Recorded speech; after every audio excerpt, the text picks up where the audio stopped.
Hey everyone, and welcome back. In today's video, we're going to go through part 2 of this huge X-Men diorama that I did. And today we have none other than Juggernaut. This is part 2 in a 3-part series. If you missed Colossus, it's up in one of these corners here. Go back and take a look at that video after you watch this one.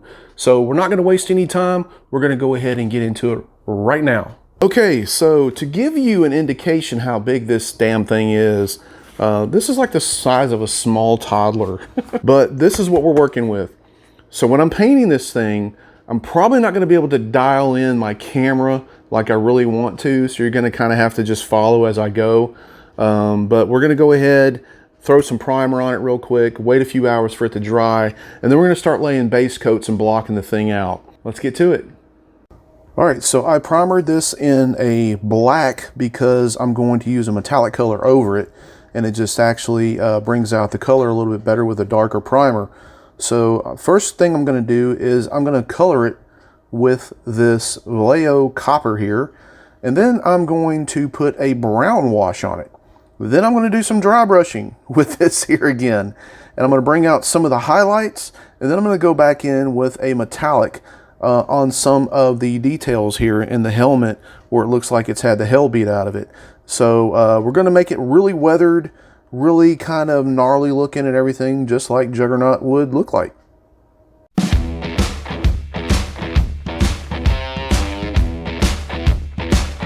So I think earlier I said I'm going to use a brown wash on this, and exactly, I'm not going to do that. I'm going to use a black wash, and then I'm going to basically just slather everything over here. Going to get a real gritty kind of look to it, and then we're going to go ahead and let this dry, and then we're going to come back a little dry brushing from that same copper over this, and then I'm going to show you a little bit of stippling and everything like that on there to kind of get a really nice texture on this. And then we're going to go back and do some dry brushing with some metallic chrome or silver in some of the parts that look damaged on here.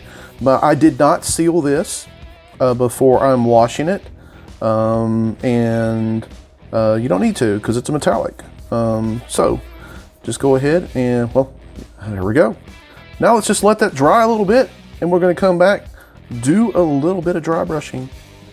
Oh, so one other thing I might want to point out is that washes do not adhere to metallics like they do basic colors.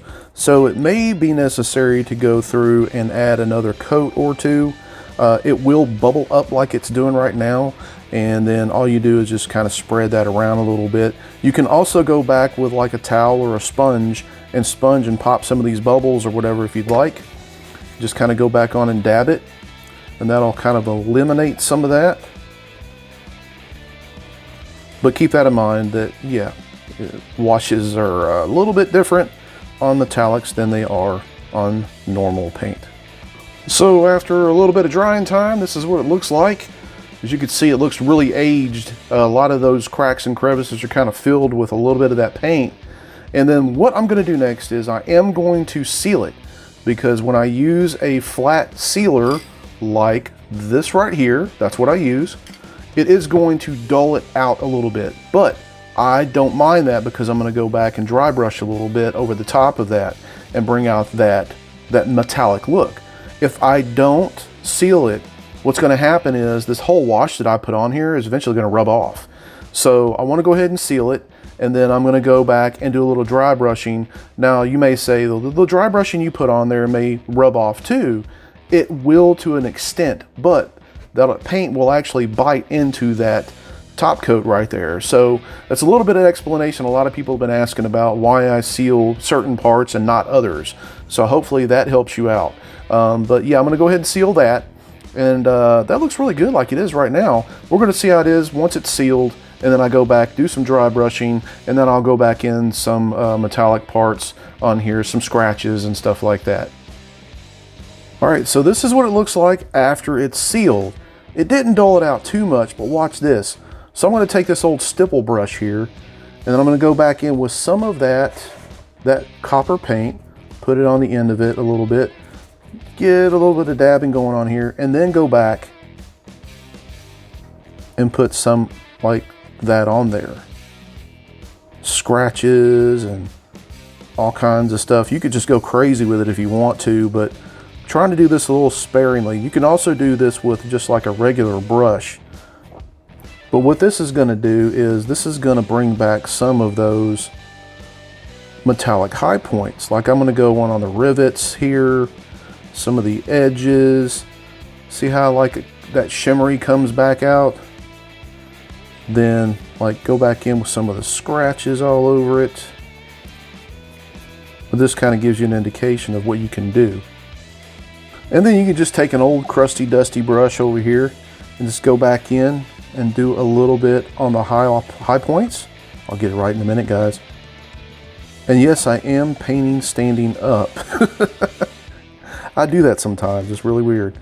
But you can go back on here and just do a little dry brushing in certain spots to bring back a little scarring. And what you're doing here is you're just giving it a lot of depth. By the time you get done with the wash, put this on here and then go back in and add that chrome metallic look, then you have a really put in a lot of depth onto here. And now I'm going to use some of this metallic chrome here from Vallejo. You can use whatever you want. I recommend using maybe some of this, maybe some gunmetal gray or whatever.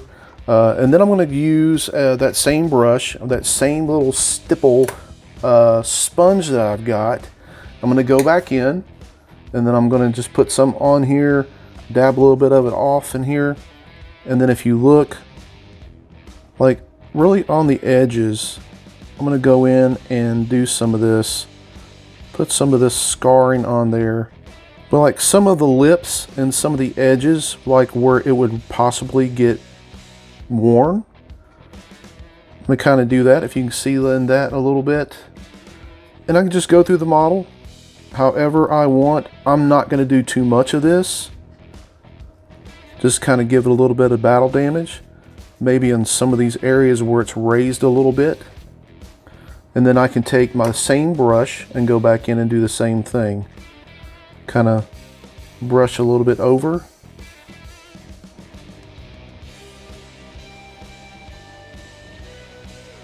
There you go. We're going to complete this here, and then we're going to get started on the actual head that goes up underneath the helmet. So I painted this head in an earlier video, and now I'm getting ready to paint this one. I've already added the skin tone to it, just been kind of testing it out. This one's a little darker and this one's a little lighter, but they're going to kind of balance themselves out. The next thing I'm going to do is I'm going to paint the skin tone on the body itself.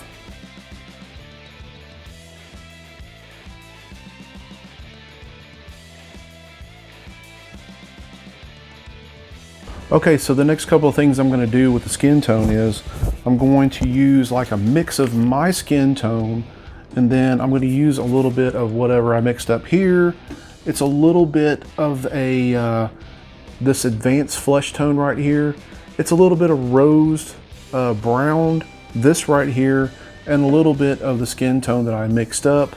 And then what I'm going to do is I'm going to go in and do some shading, and I'm going to use this as a tanner or like a bronzer. And what that means is I'm going to hold the airbrush back a little bit and kind of mist the skin all over to kind of give it a little bit darker tone to match up with the shading like I've done right here. What that does is it just brings out the skin tones a little bit more where it doesn't look so light or so pale. And then we're going to do some freckling on it, and the piece this big has to have something to really make it stand out.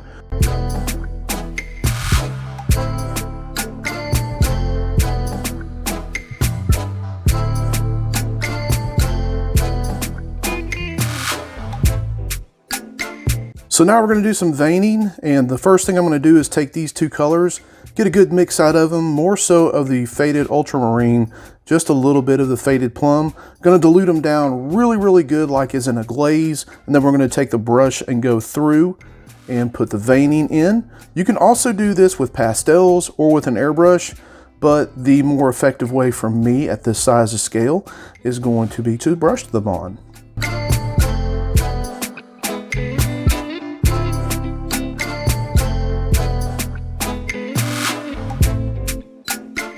All right, so that was a lot of veins, as you can see here. Man, that's a lot of veins on there. So when you get done, if you start to have like really deep blue lines and it's too blue for you, you can always take that airbrush, go back in with that skin tone and actually soften it up a little bit. Just stay a little bit of afar and spray a little bit over that, and it'll give like this transparent type of illusion here within the veins that actually makes it not so blue and looks a little bit more realistic, as you can see here. But this thing has a lot of veins. I didn't really want it to stick out like a sore thumb, so I did it this way. All right, and the next thing I'm gonna do is I'm gonna use my little toothbrush here, and I'm gonna go in and do a little freckling here and there, nothing over the top or anything, just to give the skin a little texture. Okay, so for the freckling, I'm just going to use this chocolate brown right here. What I'm going to do, I'm going to take just a dab of this and I'm going to mix a little bit of water along with it. You want to get it to pretty much like the same solution that we use as a glaze. And then you're going to just put your toothbrush in it, give it a couple of flips and stuff like that so you don't like have way too much. And you just take and flick it on there like so. And one piece of advice I can give you is it might make it a little easier on you if you do seal your model. That way, if you make a boo-boo, you can go back with a Q-tip and actually take it off with a little bit of water. If you have too much freckling on there, if you do that with unsealed model, it may take your paint off underneath. So like for example, I've got a little bit right here that I don't want. Let's take a paper towel and just wipe that off. I'm not going to wipe my paint off. So again, if you have just a little too much, take a Q-tip, dab in a little bit of water, and just go through and take it off like that. And not worry about taking any of the paint off. Okay, so for the suit, I'm going to use these two main colors right here. This is going to be like for the belly area on the torso. And then I'm going to use just a flat brown here for the boots and for the upper part of the torso, and do some little black shading inside of there. We'll add some highlights and stuff to certain areas. Here we go.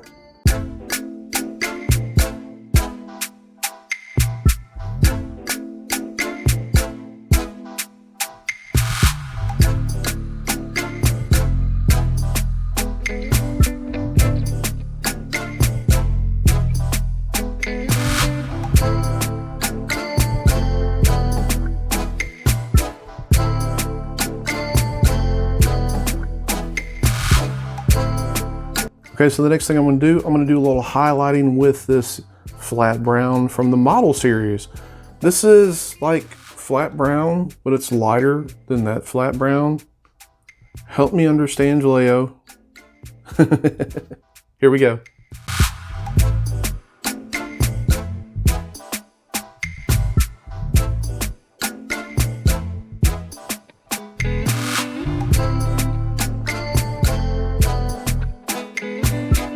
Next thing we're going to do is paint the boots this leather brown.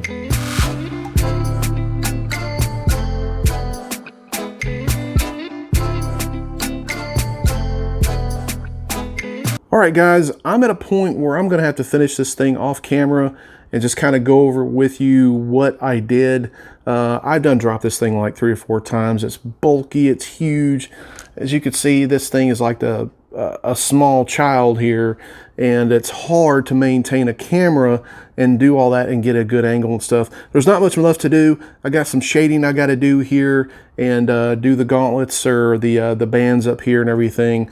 And we'll go back to when I do the head, the secondary head and everything. We'll pick up there. So, and then once we do everything on here and I'm complete, then I'll go over with you what all I did. Once again, yeah, this thing is just, it's just too freaking big. Why did I do this? Okay, so for this head here, this one's going under the helmet. I'm not going to get into a lot of the detail because like the hair, you're not going to be able to see. I'll paint the hair just a solid brown. I'll do the eyes, the teeth, and I'll do all the shading and stuff in the head, but the helmet is actually going to hide a lot of this.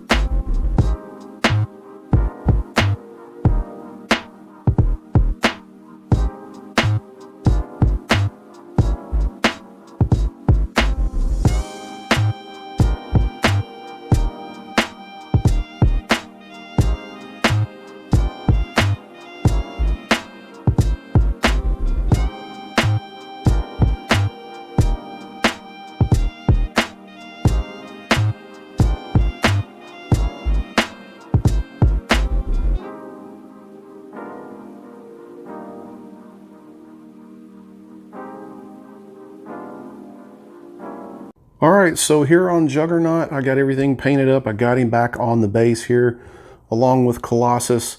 All I did was, off camera, I finished up the skin tones here. I did the blue veining in here and everything, like I showed you earlier. I did paint the bands here, that copper, and use the same aging that I did, or weathering techniques that I did on the helmet here.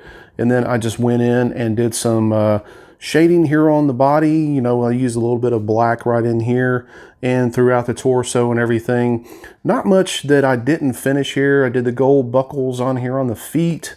I just tidied up everything with line work and stuff. And so yeah, here it is. The helmet here, let's see if we can get this off without, if I can do this one-handed here. I may have to like put my camera down. Yeah, so this is the helmeted head here. It just kind of snugs up underneath the helmet right there. And it's pretty much the same as the other head. Let's grab this other one here and put it on. Let's grab this one here. So this is what it looks like with this head on. Just kind of sits right on there. I don't have any magnets on it because it's not going anywhere. But yeah, he's a big boy. He is very, very tall, very, very big. And I think this portrait turned out pretty nice. I've seen some people say that it almost looks like Hulk. I can kind of see a little resemblance. But that's Kane Marco. And of course, with Colossus here, we have the switch out heads on that one as well. All right, so there you have it, guys. The next up is this big, huge base here. I've got to go through and tidy up a little bit, do some puttying and stuff, and then get everything in place. We got the light pole here. I thought about doing an LED up in there, but I don't know if I'm going to be able to or not. And then we'll just get everything worked out, get everything in place, painted, and then this diorama will be complete. Okay, everyone, I hope you got something out of this video. If anything, I hope it helps encourage you to get out and paint a model. Or maybe it just might be some good tips on painting your Colossus and Juggernaut. I want to thank Wicked 3D for the model. Again, this is an older model I printed like almost a year ago. And we have part 3 coming up very, very soon. And that's the base itself. The base is massive. I can't wait to do this one. And I also want to thank my Patreon members. Without them, these videos probably wouldn't be possible. And if you want to become a member of the Patreon, the link is below in the description. We're giving some killer models out this month, and next month is no exception. We got Major Blood coming up from the G.I. Joe collection, and also a very, very cool Captain America. And did I mention we also have our own private Discord?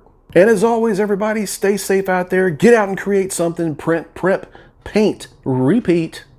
And until the next video, we'll see you.